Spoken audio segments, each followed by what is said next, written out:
नमस्कार दोस्तों, जय हिंद, वंदे मातरम। स्वागत है आपका अपने टीटी फैमिली शिक्षकों के परिवार जायसवाल कोचिंग सेंटर पर, पावर्ड बाय शिक्षा ही प्रकाश है। आज की क्लास में हम आपके सोशल साइंस की क्लास करेंगे। सोशल साइंस के आज का जो अर्थ का टॉपिक रहेगा, अर्थ यानी पृथ्वी। पृथ्वी के टॉपिक से आज हम टॉप 50 क्वेश्चंस करने जा रहे हैं, या 70 क्वेश्चंस कर देंगे। 50 से 70 प्रश्न करने वाले हैं, और ये वन लाइनर प्रश्न रहेंगे जो A to Z आपका क्वेश्चन टू आंसर रहने वाला है। जो आप सभी के कमेंट आ रहे थे कि ज़्यादातर क्वेश्चन टू आंसर करें, ज़्यादा बेटर होगा, तो वही चीज़ें हो रही हैं। बाकी सभी क्लासेस चल रही फ्री ऑफ कॉस्ट। यहाँ पे आई बटन पे प्लेलिस्ट मिल जाएगा। तो चलिए शुरुआत करते हैं। पहला प्रश्न आपकी स्क्रीन पर है कि पृथ्वी सौरमंडल का सबसे बड़ा कौन सा ग्रह है। तो पृथ्वी जो है सौरमंडल का 5वां सबसे बड़ा ग्रह कहलाता है, 5वें नंबर पर आता है। अगर पूछा जाए कि पृथ्वी के सौरमंडल का सबसे बड़ा ग्रह कौन सा है, तो वह बड़े ग्रह में बृहस्पति आता है। दूसरा प्रश्न पूछा जा सकता है कि पृथ्वी अपने अक्ष पर कितने अंशांश या कितने डिग्री झुकी हुई है। तो पृथ्वी अपने अक्ष पर 23.5 डिग्री आएगा, या 23 सही 1/2 डिग्री आएगा। दो प्रकार से पूछा जाएगा। इसके बाद जो अगला प्रश्न आपका बनता है कि पृथ्वी अपने अक्ष से किस ओर घूमती है। तो पृथ्वी जो होती है वह अपने अक्ष से किस ओर घूमती है, पश्चिम से पूर्व की ओर घूमती है। अक्सर आपके कन्फ्यूजन बहुत रहता है इसमें। फिर अगला है पृथ्वी पर ऋतु का परिवर्तन किस कारण से होता है। तो पृथ्वी पर अक्सर आप देखते होंगे ऋतु परिवर्तन किसके कारण होता है। तो आपसे बनना चाहिए, या आपके दिमाग में ये सारी चीज़ें होनी चाहिए कि पृथ्वी पर जो ऋतु परिवर्तन होता है वह पृथ्वी के सूर्य के चारों ओर परिक्रमण के कारण ही होता है। जो शरद, गर्म, बसंत ऋतु, ये 4 ऋतुएं जो आती हैं ना, इसी के कारण होता है। पृथ्वी के कितने उपग्रह। तो मात्र एक चंद्रमा उपग्रह है, सभी लोगों को पता होगा। इसके बाद है कि पृथ्वी के उपग्रह का नाम क्या है। तो पृथ्वी के उपग्रह का नाम चंद्रमा हो जाएगा। 2 प्रश्न पर एक ही हम लेना चाहिए था। पृथ्वी की समुद्र तल से सर्वाधिक ऊंचाई कितनी है। तो 88.86 मीटर। इसके बाद जो अगला प्रश्न आता है, पूछा जा सकता है ये पृथ्वी की समुद्र तल से सागर की सर्वाधिक गहराई अगर पूछा जाए तो 11,033 मीटर। अगर आपके पेपर में प्रश्न पूछा जाता है पृथ्वी की आकृति कैसी दिखती है, तो जियाड जैसे दिखती है, जियाड। इसके बाद है सौरमंडल का वह कौन सा ग्रह जिस पर जीवन है। तो पृथ्वी ही एकमात्र ऐसा ग्रह है जिस पर जीवन पाया जाता है।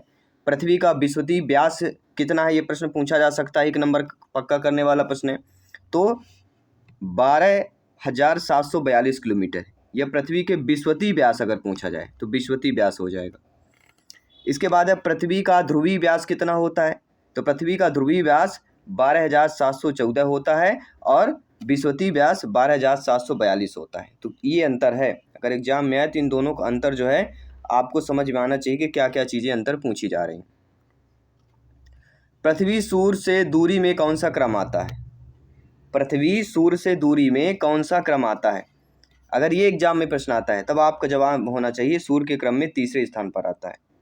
बुध, शुक्र, पृथ्वी, मंगल। पहले बुध आता है, फिर शुक्र आता है, फिर पृथ्वी, फिर मंगल चौथे में, बृहस्पति 5वें में, शनि 6वें में, 7वें यूरेनस, और नेपच्यून 8वें नंबर। पृथ्वी अपने दूरी पर एक चक्कर घूमने में कितना समय लेती है। तो लगभग 23 घंटे 56 मिनट और 4 सेकंड समय लेती है। पृथ्वी को सूर्य का एक चक्कर लगाने में कितना समय लगता है। अगर पृथ्वी को सूर्य का एक चक्कर लगाना हो तो 365 दिन, 5 घंटे 48 मिनट और 46 सेकंड। क्योंकि ये 365 दिन, 5 घंटे 48 मिनट पता, सेकंडों में भी अंतर हो सकता है। अब ऐसे ही कन्फ्यूजन कर, बिल्कुल सेम टू सेम मिलते जुलते ऑप्शन पूछे जाएंगे। पृथ्वी का परिक्रमण अगर वेग पूछा जाए तब आपसे बनना चाहिए कि पृथ्वी का जो परिक्रमण वेग होता है वह कहीं ना कहीं 29.8 किलोमीटर प्रति सेकंड होता है। बनावट और आकार के हिसाब से पृथ्वी किस ग्रह के समान है। तो ये शुक्र ग्रह के समान है। अगर एग्जाम में प्रश्न आता है, क्या प्रश्न आता है कि बनावट और आकार के हिसाब से पृथ्वी किस ग्रह के समान है, तो तब आपका जवाब होना चाहिए पृथ्वी के आकार बनावट के शुक्र ग्रह के समान है। इसे पृथ्वी का जुड़वा ग्रह भी शुक्र ग्रह को कहा जाता है इसी के कारण। किस ग्रह को नीला ग्रह कहते हैं। तो पृथ्वी ग्रह को नीला कहते हैं जब सैटेलाइट द्वारा देखा जाता है, क्योंकि 4 भाग में 3 भाग जल से घिरा हुआ है पृथ्वी, इसलिए नीला ग्रह कहा जाता है, क्योंकि नीले रंग का प्रतीत होता है।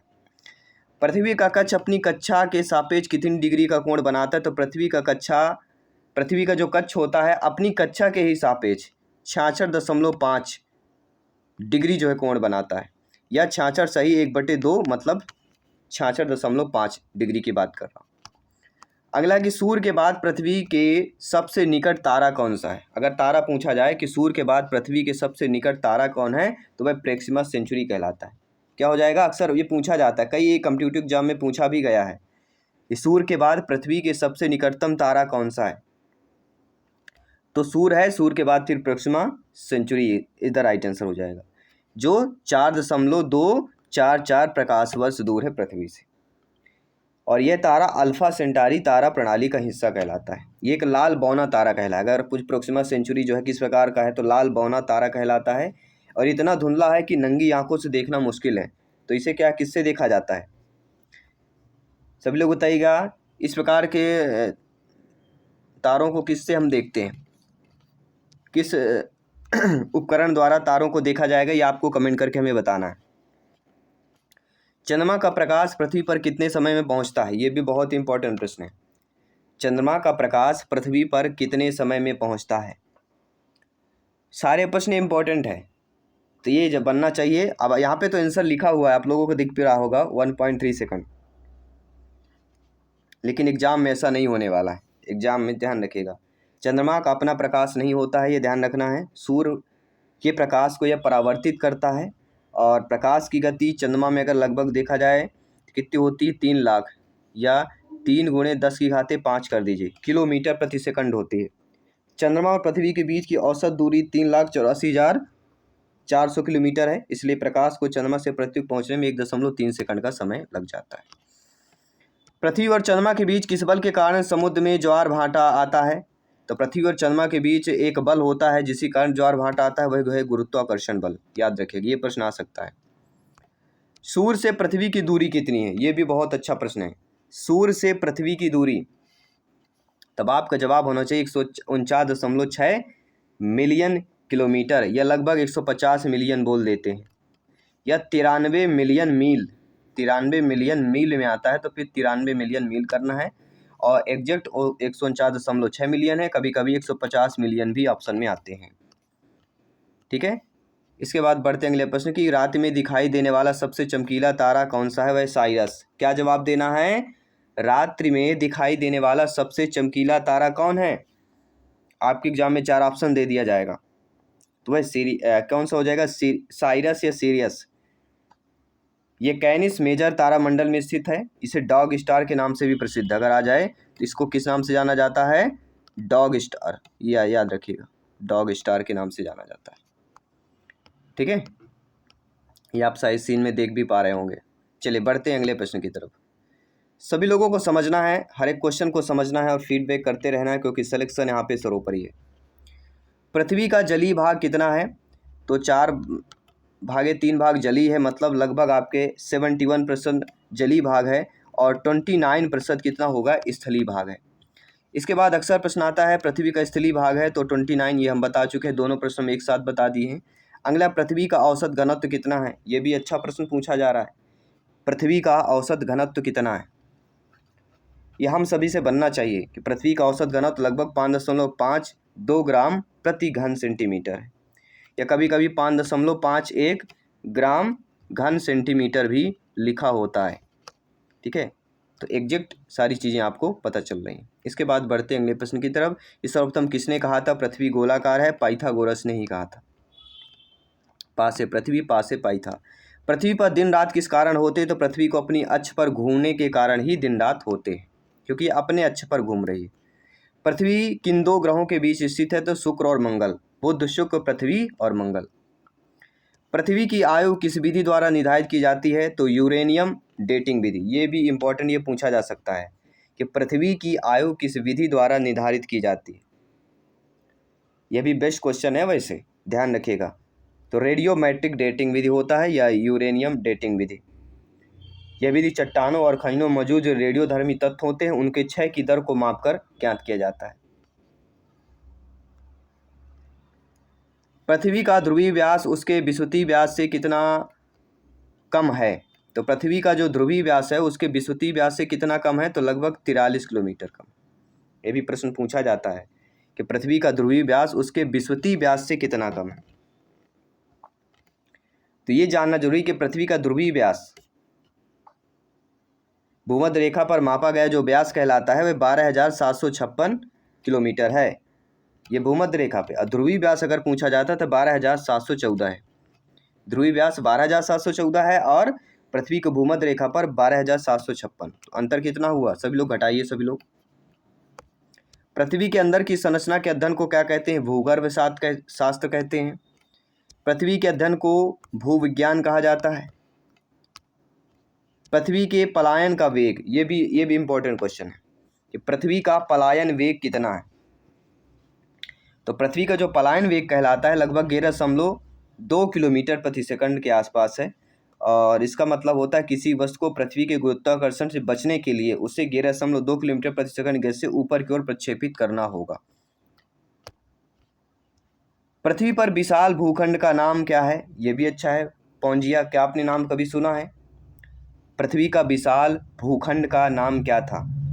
पृथ्वी में एक विशाल भूखंड पाया गया और उस भूखंड का नाम पैंजिया था, जो एक विशाल महाद्वीप था। पृथ्वी के लगभग सभी भूभाग इसमें समाहित थे। पैंजिया पंथालासा नामक एक वैश्विक महासागर से घिरा हुआ था और प्रारंभिक में यह पर्मियन युग लगभग 299 मिलियन वर्ष पहले की बात है, पूरी तरह से निर्मित हो चुका था।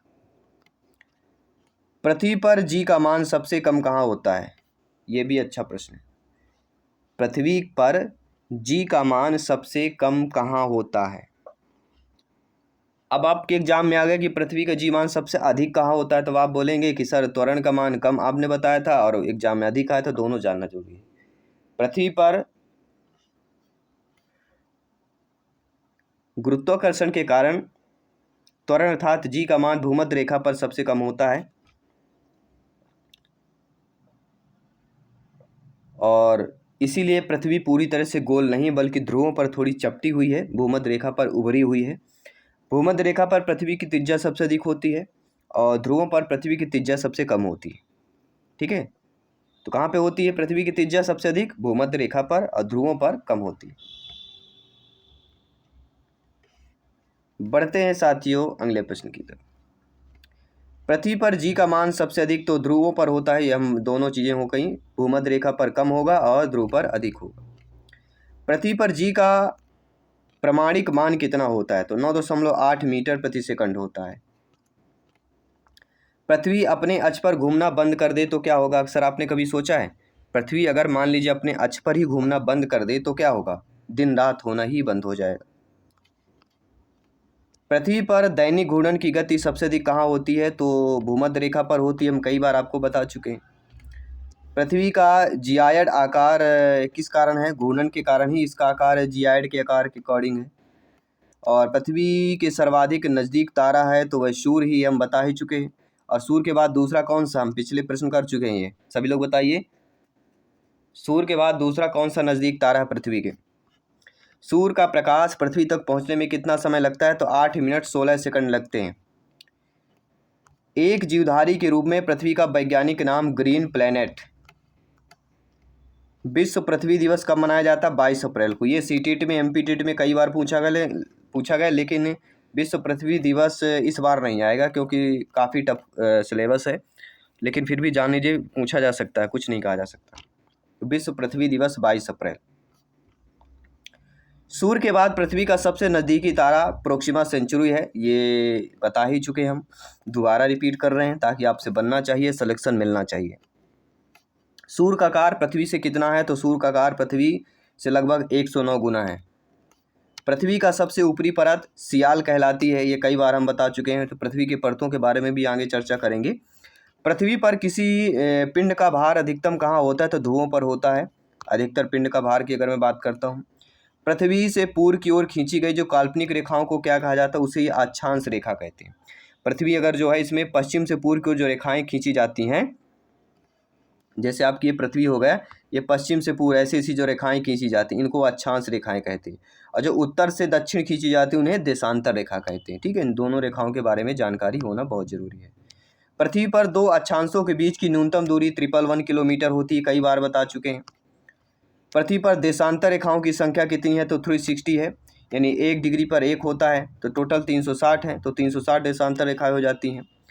पृथ्वी के उत्तरी ध्रुव पर दक्षिणी ध्रुव को मिलाने वाली रेखा को देशांतर रेखा कहते हैं, ये हम बता ही चुके हैं आपको। पृथ्वी 1 घंटे में कितना देशांतर घूमती, तो 1 घंटे में 15 डिग्री घूमती है, ये भी कई बार हम बता चुके हैं। इसके बाद पृथ्वी के किस स्थान पर दिन रात समान होते, तो भूमध्य रेखा ही ऐसा है जहाँ पे दिन रात समान होते हैं, क्योंकि वहाँ पे जो झुकाव 0 डिग्री होता है।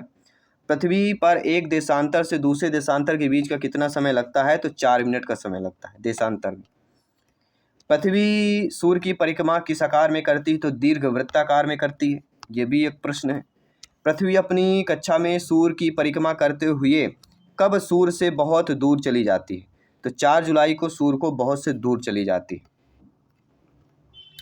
सूर्य, चंद्रमा और पृथ्वी एक सीधी रेखा में हो तो उसे क्या बोला जाता है। जी हाँ, ये भी बहुत अच्छा प्रश्न पूछा गया है, ठीक है, ध्यान रखिएगा इस प्रश्न को कि सूर्य, चंद्रमा, पृथ्वी एक सीधी रेखा में हो तो उसे क्या बोलते हैं, तो उसे सिजीगी, सिजीगी बोलते हैं। सिजीगी को और किस नाम से जाना जाता है, सिजीजी। मतलब जब चंद्रमा, पृथ्वी, सूर्य एक सीधी रेखा में होते उन्हें स्थित को सिजीजी बोला जाता है। अर्थात सूर्य ग्रहण और चंद्र ग्रहण के दौरान ये सारी चीज़ें होती।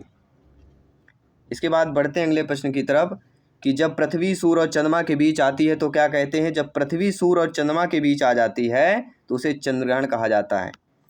जब चंद्रमा, सूर्य और पृथ्वी के बीच आ जाए तो उसे सूर्य ग्रहण कहते हैं। पृथ्वी को अपने अक्ष पर घूमना क्या कहलाता है, तो परिभ्रमण कहलाता है। और पृथ्वी की गणना जब तारों के संदर्भ में की जाती है तो उसे नक्षत्र कहते हैं। कहते हैं ना, इतने नक्षत्र आप है, नक्षत्र ये चल रहा है। पृथ्वी सूर्य की परिक्रमा करती है, किसने कहा था, कोपरनिकस ने कहा था। कई बार जिक्र होता है, पूछा भी जाता है। पृथ्वी के वायुमंडल में सर्वाधिक कौन सी गैस पाई जाती है, तो गैसों के बारे में एक प्रश्न आ सकता है, ठीक है, कि पृथ्वी के वायुमंडल में गैसें पाई जाती हैं प्रतिशत में, तो ये तो सभी लोग जानते हैं। सबसे ज़्यादा नाइट्रोजन होती है, 78% नाइट्रोजन होती है, 20.95% यानी 21% ऑक्सीजन होता है, 0.93 कितना होता है, आर्गन होता है, 0.03 कितना होता है, CO2 होता है। ये सारी चीज़ें आपको पता होना चाहिए। पृथ्वी की परिधि कितनी है, ये भी इम्पोर्टेंट क्वेश्चन है। पृथ्वी की परिधि कितनी है, एग्जाम में आता है प्रश्न, तो आप क्या बताएंगे, तो पृथ्वी की परिधि लगभग 40,075 किलोमीटर। अगर यही चीज़ मील में पूछी जाए, क्योंकि दोनों में पूछी जा सकती, तो मील में 24,901.461 मील है, याद रखिएगा। और ध्रुवों पर गुजरने वाली मापने में कितना आता है, ध्रुवों पर होता है। अगर ध्रुव ये, क्योंकि ये भूमध्य रेखा पर हमने बताया, अगर पृथ्वी की परिधि अगर ये पूछा जाए कि ध्रुवों से गुजरने वाली मापी परिधि क्या होगी, तो ध्रुवों से मापने वाली 40,000.00863 किलोमीटर होगी। और ये मील में पूछा जाता है तो 859.734 मील हो जाएगी। तो हर प्रकार से आपसे बनना चाहिए। पृथ्वी पर किसकी उपस्थिति के कारण पृथ्वी को नीला ग्रह कहते हैं, तो पानी के कारण। 4 में 3 भाग पानी है, 71% जल है और 29% क्या है आपका, स्थल है। पृथ्वी और सूर्य के बीच की औसत दूरी को क्या कहा जाता है, ये भी इम्पोर्टेंट क्वेश्चन है।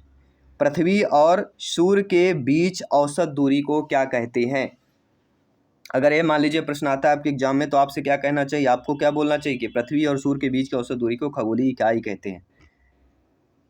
मतलब एक खगोलीय इकाई AU, जो लगभग AU से डिनोट किया जाता है, इसका लगभग 149.6 मिलियन किलोमीटर होता है, या 150 मिलियन किलोमीटर, ये हम बता चुके हैं। यह 93 मिलियन मील के बराबर होता है, इसे AU से डिनोट किया जाता है। और ये 77वां प्रश्न आपकी स्क्रीन पर है कि पृथ्वी का आंतरिक भाग किन 3 भाग से मिलाकर बना होता है, तो पृथ्वी का जो एक 3 भाग है, क्रस्ट, मेंटल और कोर से बना होता है। तो ये रहे 70 प्रश्न। आपको कैसे लगे कमेंट करके जरूर बताइएगा। मिलते हैं आपके अगले क्लास पर। सभी मित्रों को जय हिंद, वंदे मातरम।